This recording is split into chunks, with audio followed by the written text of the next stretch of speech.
ជារៀងរាល់ថ្ងៃប្រេងប្រមាណ7-20%នៃប្រេងនៅលើពិភពលោកទាំងមូលត្រូវបានដឹកជញ្ជូនឆ្លងកាត់ផ្ទៃទឹកដ៏តូចចង្អៀតមួយនៅចន្លោះប្រទេសអ៊ីរ៉ង់និងអូម៉ង់វាត្រូវបានគេហៅថាច្រកសមុទ្រហូមូសដែលច្រកសមុទ្រហូមូសលោកប្រធានាធិបតី Trump បានសួរទៅកាន់ប្រធានអគ្គសេនាធិការចម្រុះថាហេតុអ្វីបានជាពួកគេមិនអាចបើកច្រកសមុទ្រហូមូសឡើងវិញភ្លាមៗតែម្ដងវាគឺជាប្រទេសមួយក្នុងចំណោមប្រទេសជាច្រើនដែលកំពុងសង្ឃឹមថាសហរដ្ឋអាមេរិកអាចបើកច្រកសមុទ្រហូមូសដែលនៅក្បែរនោះឡើងវិញបាននៅចំណុចដែលតូចចង្អៀតបំផុតសរសៃឈាមថាមពលសកលនេះបានឆ្លងកាត់ច្រករបៀងដែលមានទទឹងត្រឹមតែ 33.8 គីឡូម៉ែត្រប៉ុណ្ណោះប៉ុន្តែគន្លងផ្លូវនាវាចារជើងស្ដែងគឺកាន់តែតូចចង្អៀតជាងនេះទៅទៀតដោយមានទទឹងត្រឹមតែ 3.21 គីឡូម៉ែត្រប៉ុណ្ណោះសម្រាប់ទិសដៅនីមួយៗច្រករបៀងដ៏តូចចង្អៀតនេះត្រូវទ្រាំទ្រង់ការដឹកជញ្ជូនប្រេងរាប់សិបលានធុងជារៀងរាល់ថ្ងៃដែលនេះមានន័យតែម្យ៉ាងគត់គឺប្រសិនបើមានបញ្ហាណាមួយមកបន្ទុចបង្អាក់ដោយច្រកសមុទ្រហូមូសនោះសេដ្ឋកិច្ចសកលលោកទាំងមូលនឹងទទួលរងផលប៉ះពាល់ស្ទើរតែភ្លាមតែម្ដងហើយថ្មីនេះភាពតានតឹងនៅក្នុងតំបន់បានរំលឹកដល់ពិភពលោកឲ្យបានដឹងថាតើចំណុចយុទ្ធសាស្ត្រដ៏តូចចង្អៀតមួយនេះពិតជាងាយរងគ្រោះខ្លាំងកម្រិតណានាវាចម្បាស់ធ្វើការល្បាតលើផ្ទៃទឹកតម្លៃធានារ៉ាប់រងលើនាវាដឹកប្រេងហុកឡើងយ៉ាងខ្ពស់ហើយក្រុមហ៊ុនដឹកជញ្ជូននានាបានរៀបចំផែនការត្រៀមបម្រុងដោយស្ងប់ស្ងាត់ក្នុងរយៈពេលប៉ុន្មានឆ្នាំចុងក្រោយនេះច្រកសមុទ្រនេះបានក្លាយជាសមរភូមិក្នុងការរឹបអូរនាវាដឹកប្រេងការធ្វើឲ្យខូចខាតនាវានិងការប្រឈមមុខដាក់គ្នាដោយយោធាដោយផ្ទាល់វាគឺជាកន្លែងមួយក្នុងចំណោមទីកន្លែងតិចតួចបំផុតនៅលើផែនដីដែលការគណនាខុសតែមួយលើកអាចបង្កឲ្យមានចំនួនកាន់តែរីរាលដាលខ្លាំងច្រកនេះមិនត្រូវបានបិទជាផ្លូវការនោះទេប៉ុន្តែលទ្ធភាពដែលវាអាចនឹងត្រូវរអាក់រអួលគឺគ្រប់គ្រាន់នឹងធ្វើឲ្យទីផ្សារថាមពលសកលធ្លាក់ក្នុងភាពភ័យស្លន់ស្លោហើយភាពភ័យស្លន់ស្លោនោះមិនមែននៅត្រឹមតែលើក្តារជួញដូរនោះទេការរអាក់រអួលនៅទីនេះមិនមែនត្រឹមតែជាវិបត្តិភូមិសាស្ត្រនយោបាយប៉ុណ្ណោះទេប៉ុន្តែវានឹងមានន័យថាតម្លៃប្រេងឥន្ធនៈនឹងឡើងថ្លៃតម្លៃដឹកជញ្ជូនកើនឡើងនិងទំនិញនៅលើធ្នើហាងមានតម្លៃថ្លៃជាងមុនដែលប៉ះពាល់ចាប់ពីទីក្រុងញូវយ៉ករហូតដល់ទីក្រុងតូក្យូបញ្ហានេះបានចោទជាសំណួរដ៏គួរឲ្យចាប់អារម្មណ៍មួយថាចុះបើកប៉ាល់មិនចាំបាច់ឆ្លងកាត់ច្រកសមុទ្រហូមូសទាល់តែសោះអស់រយៈពេលរាប់ទសវត្សរ៍មកហើយវិស្វករនិងអ្នកយុទ្ធសាស្ត្របានពិភាក្សាអំពីគំនិតដ៏រ៉ាឌីកាល់មួយគឺការជីកព្រែកដ៏ធំសម្បើមមួយកាត់តាមជួរភ្នំនៃឧបទ្វីបមូសាន់ដាំរបស់ប្រទេសអូម៉ាន់ដែលអនុញ្ញាតឲ្យនាវាអាចធ្វើដំណើរវាងច្រកសមុទ្រហូមូសទាំងស្រុងបើមើលលើក្រដាស់វាហាក់ដូចជាដំណោះស្រាយដ៏ល្អបំផុតប៉ុន្តែការពិតតែងតែធ្វើឲ្យគំនិតសាមញ្ញคล้ายជាមានភាពស្មុគស្មាញជាងមុនដើម្បីយល់ពីគំនិតនៃគម្រោងព្រែកជីកនេះដំបូងអ្នកត្រូវយល់ពីភូមិសាស្ត្រជាមុនសិនឈូមសមុទ្រពាក់ស៊ីគឺជាទីតាំងនៃប្រទេសផលិតប្រេងធំបំផុតមួយចំនួននៅលើផែនដីរួមមានអារ៉ាប៊ីសាអូឌីតអ៊ីរ៉ាក់កូវ៉េតកាតានិងអារ៉ាប់រួមស្ទើរតែគ្រប់នាវាដឹកប្រេងដែលចាក់ចេញពីប្រទេសទាំងនេះត្រូវតែឆ្លងកាត់ច្រកចេញតែមួយគត់ច្រកសមុទ្រហូមូសមានប្រេងប្រមាណ20លានបារ៉ែលដឹកជញ្ជូនឆ្លងកាត់ច្រករបៀងនេះជារៀងរាល់ថ្ងៃដែលស្មើនឹងប្រហែល 1/5 នៃតម្រូវការប្រើប្រាស់ប្រេងសកលមានកន្លែងតិចតួចណាស់នៅលើផែនដីដែលមានសារៈសំខាន់សេដ្ឋកិច្ចកម្រិតនេះហើយវាមិនដូចផ្លូវពាណិជ្ជកម្មផ្សេងទៀតទេគឺវាមានផ្លូវជំនួសតិចតួចណាស់ប្រទេសមួយចំនួនបានព្យាយាមកាត់បន្ថយការពឹងផ្អែកលើច្រកសមុទ្រនេះដោយអារ៉ាប៊ីសាអូឌីតបានសាងសង់បំពង់បង្ហូរប្រេងកាត់តាមឧបទ្វីបអារ៉ាប់ទៅកាន់កំពង់ផែសមុទ្រក្រហមរីឯអារ៉ាប់រួមបានសាងសង់បំពង់បង្ហូរដែលភ្ជាប់វាលប្រេងរបស់ខ្លួនផ្ទាល់ទៅកាន់កំពង់ផែ Fujairah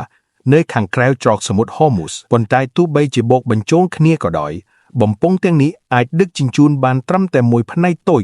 នៃប្រេងដែលធ្លាប់ដឹកតាមនាវាប៉ុណ្ណោះសម្រាប់ថាមពលដែលនៅសល់របស់ពិភពលោកនាវានៅតែជាមធ្យោបាយសំខាន់ដែលមានន័យថា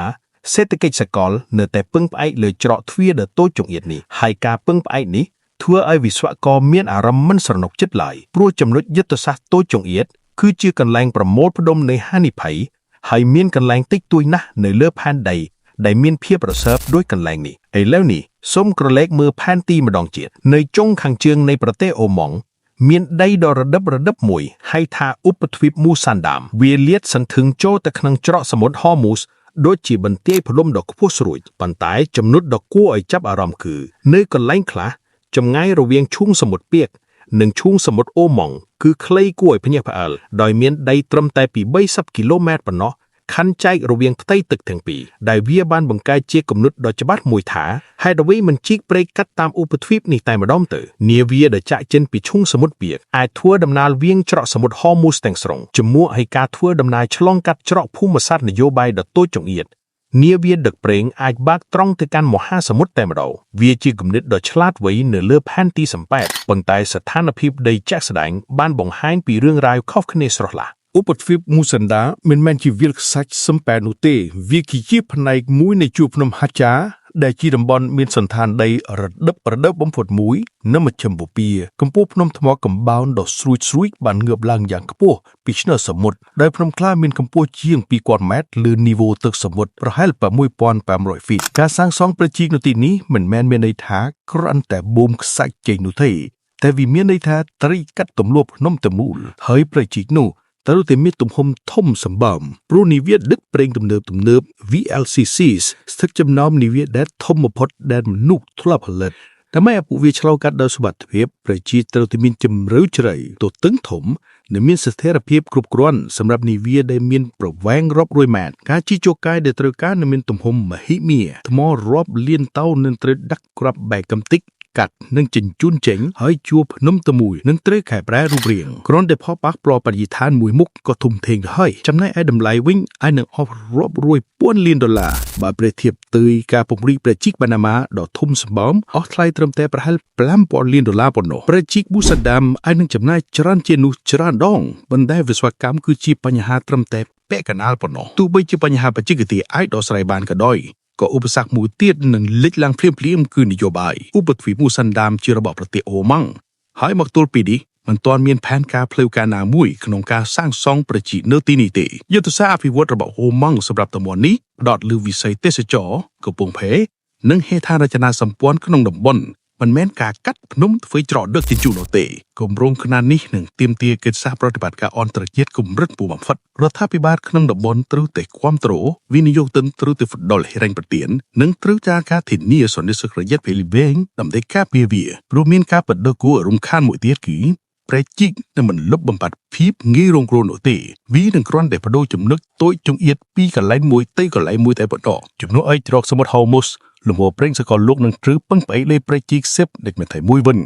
ហើយដូចជាព្រែកជីកដទៃទៀតដែរវានៅតែអាចត្រូវបានគេបិទគប់នាវាដែលជាប់កាងការវាមហាចំគូដៅឬសំបីតែគ្រោះមហន្តរាយហេតុការណ៍ណាមួយក្នុងចំណោមនេះអាចបិទប្រនីត្រឹមមួយយប់សេដ្ឋកិច្ចសកលលោកនឹងគ្រាន់តែបដូរពីចំណុចស្ទះមួយទៅចំណុចមួយទៀតដូច្នេះប្រសិនបើព្រែកជីកមូសាន់ដាមពិបាកភួរខ្លាំងយ៉ាងនេះហេតុអ្វីបានជាគំនិតនេះនៅតែបន្តលេចឡើងព្រោះវាបានបង្ហាញពីអ្វីដែលជ្រៅជាងនេះអំពីរបៀបដែលពិភពលោកទំនើបដំណើរការពាណិជ្ជកម្មសកលពឹងផ្អែកលើភូមិសាស្ត្រព្រែកជីកដ៏តូចចង្កេតក្នុងប្រទេសអេស៊ីបច្រកសមុទ្ររវាងប្រទេសជាគូសត្រូវនិងច្រករបៀងដឹកជញ្ជូនមួយចំនួនដែលជួយឲ្យសេដ្ឋកិច្ចសកលដំណើរការទៅមុខដោយស្ងប់ស្ងាត់អស់ជាច្រើនសតវត្សមកហើយចំណុចយុទ្ធសាស្ត្រធម្មជាតិទាំងនេះបានកំណត់លំហូរនៃថាមពលទំនិញនិងអំណាចនៅទូទាំងភពផែនដីព្រែកជីកមូសាន់ដាមតំណាងឲ្យក្តីស្រមៃមួយគឺជាវិធីមួយក្នុងការរៀបចំភូមិសាស្ត្រឡើងវិញដើម្បីលុបបំបាត់ចំណុចស្ទះដ៏ងាយរងគ្រោះបំផុតមួយរបស់ពិភពលោក